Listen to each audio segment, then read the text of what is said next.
Hi all. നാളത്തേക്കുള്ള നിഫ്റ്റിയുടെ important ആയിട്ടുള്ള ലെവൽസും trade സെറ്റപ്പും ആണ് നമ്മൾ ഈ ഒരു വീഡിയോയിൽ നോക്കാനായിട്ട് പോകുന്നത്. അപ്പോൾ വീഡിയോയിലേക്ക് പോകുന്നതിന് മുമ്പായിട്ട് നമ്മൾ market profile and order flow mentorship പ്രോഗ്രാമിന്റെ പുതിയൊരു ബാച്ച് നമ്മൾ ജൂൺ ഫസ്റ്റ് വീക്ക് സ്റ്റാർട്ട് ചെയ്യുന്നുണ്ട്. അപ്പോൾ താല്പര്യമുള്ളവർക്ക് അതിൽ ജോയിൻ ചെയ്ത് ജസ്റ്റ് താഴെ കാണുന്ന എന്റെ വാട്സപ്പ് നമ്പറിൽ ജസ്റ്റ് ഒന്ന് കോൺടാക്ട് ചെയ്യാവുന്നതാണ്.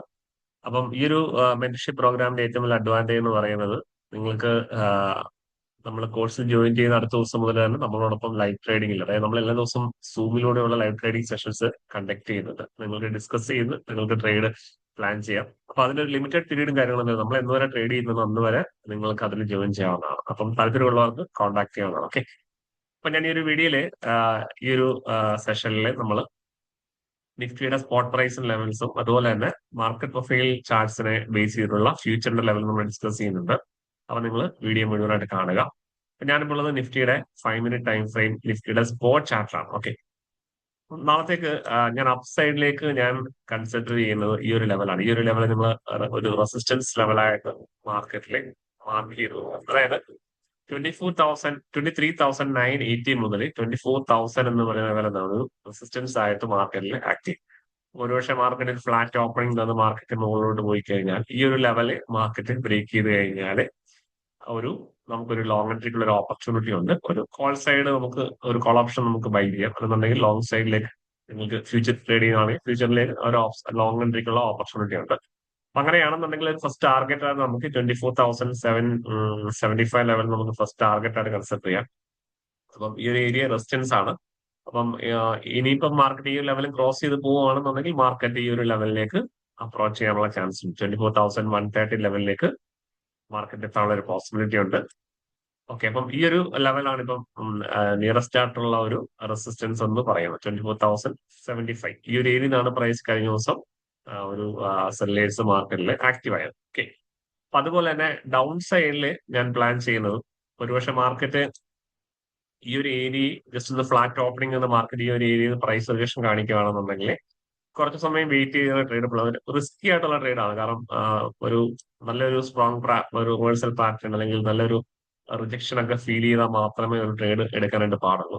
ഒരുപക്ഷെ മാർക്കറ്റ് ഗ്യാപ്പ് അപ്പ് ഓപ്പണിംഗ് തന്നിട്ട് മാർക്കറ്റ് താഴേക്ക് വരുവാണെങ്കിലും നമുക്ക് ഈ ഒരു ലെവലിന്റെ താഴെ ഒരു 23,980 താഴെയായിട്ട് നമുക്കൊരു പി സൈഡിലേക്ക് എൻട്രി പ്ലാൻ ചെയ്യാം. അങ്ങനെയാണെന്നുണ്ടെങ്കിൽ മാർക്കറ്റ് 23,870 ലെവലിലേക്ക് മാർക്കറ്റ് അപ്രോച്ച് ചെയ്യാനുള്ള ചാൻസ് ഉണ്ട്. അപ്പൊ നല്ലൊരു പി സൈഡ് എൻട്രി എന്ന് പറയുന്നത് ഈ ലെവലിന് താഴെയാണ്. അതായത് ഇനിയിപ്പോ മാർക്കറ്റ് നാളെ പ്രീവിയസ് ഡേ ലോ ഇതാണ്. ഈ ഒരു ലെവൽ ക്രോസ് ചെയ്ത് മാർക്കറ്റ് താഴേക്ക് വന്നാലും ഈ ഒരു ലെവൽ ഒരു നിഫ്റ്റിയുടെ വളരെ സ്ട്രോങ് ആയിട്ടുള്ള ഒരു സപ്പോർട്ടാണ്. 23,830 മുതൽ 800 ലെവൽ. അപ്പൊ ഈ ഒരു ഏരിയന്ന് പ്രൈസ് ബൗൺസ് ചെയ്ത് മുകളിലോട്ട് പോകാനുള്ള ഒരു പോസിബിലിറ്റി ഉണ്ട്. അപ്പൊ അതുപോലെ നെക്സ്റ്റ് ഒരു ഫർദർ ഫാൾ നമ്മൾ എക്സ്പെക്ട് ചെയ്ത് ഇതിന്റെ താഴെയാണ്, 800 താഴെയാണ്. അപ്പൊ കുറച്ച് സ്ട്രോങ് ആയിട്ടുള്ള ലെവലാണ്. അപ്പൊ ഒരു 5 മിനിറ്റ് ടൈം ഫ്രെയിമിലുള്ള ക്യാൻഡിൽ ബ്രേക്ക് ചെയ്ത് നമ്മൾ സഡൻ ആയിട്ട് എൻട്രി എടുക്കാതെ ജസ്റ്റ് ഒന്ന് വെയിറ്റ് ചെയ്യാം. പ്രൈസ് അതിന് താഴെ സസ്റ്റെയിൻ ചെയ്ത് എന്ന് ഉറപ്പ് വരുത്തിട്ട് മാത്രം ട്രേഡ് എടുക്കുക. അങ്ങനെയാണെന്നുണ്ടെങ്കിൽ നമുക്ക് ടാർഗറ്റ് ആയിട്ട് നമുക്ക് ഈ ഒരു ലെവൽ നമുക്ക് 23,700 ലെവലിലേക്ക് മാർക്കറ്റ് അപ്രോച്ച് ചെയ്യാനുള്ളൊരു സാധ്യതയുണ്ട്. ഓക്കെ. അപ്പൊ നെക്സ്റ്റ് ഒരു സപ്പോർട്ട് ലെവൽ എന്ന് പറയുന്നത് ഈ ഒരു ലെവൽ മാർക്കറ്റ് ക്രോസ് ചെയ്ത് കഴിഞ്ഞാൽ അഗൈൻ നിങ്ങൾ ഈ ഒരു ലെവല് നോട്ട് ചെയ്യുക. അതായത് 23,588 മുതൽ 23,560 ഏരിയ ഒരു സപ്പോർട്ടാണ്. അപ്പം ആ ഒരു ലെവൽ നിങ്ങൾ മാർക്ക് ചെയ്ത് വെക്കുക. ഓക്കെ. ഞാൻ നേരെ നിഫ്റ്റിയുടെ ഫ്യൂച്ചറിന്റെ ചാർട്ടിലേക്ക് പോവാണ്. ഓക്കെ. ഫസ്റ്റ് നമ്മൾ ഈ വാല്യൂ ഏരിയ നോട്ട് ചെയ്യുക. പ്രീവിയസ് ഡേയുടെ വാല്യൂ ഏരിയ ഹൈയും ലോയും നമുക്ക് വളരെ ഇമ്പോർട്ടന്റ് ആണ്. അപ്പോൾ വാല്യൂ ഏരിയ ഹൈ എന്ന് പറയുന്നത് 24,017 ആണ്. ഇത് ഫ്യൂച്ചറിന്റെ ചാർട്ടാണ്. അതുപോലെ വാല്യൂ ഏരിയ ലോ എന്ന് പറയുന്നത് 23,940 ലെവലാണ്. അപ്പം അതുപോലെ തന്നെ നിഫ്റ്റിയുടെ പി ഒ സി എന്ന് പറയുന്നത് കഴിഞ്ഞ ദിവസം PPOC ആയിരുന്നു. അപ്പം ഈ ഒരു ലെവൽ എന്ന് പറയുന്നത് എന്താണ് 23,974 ആണ്.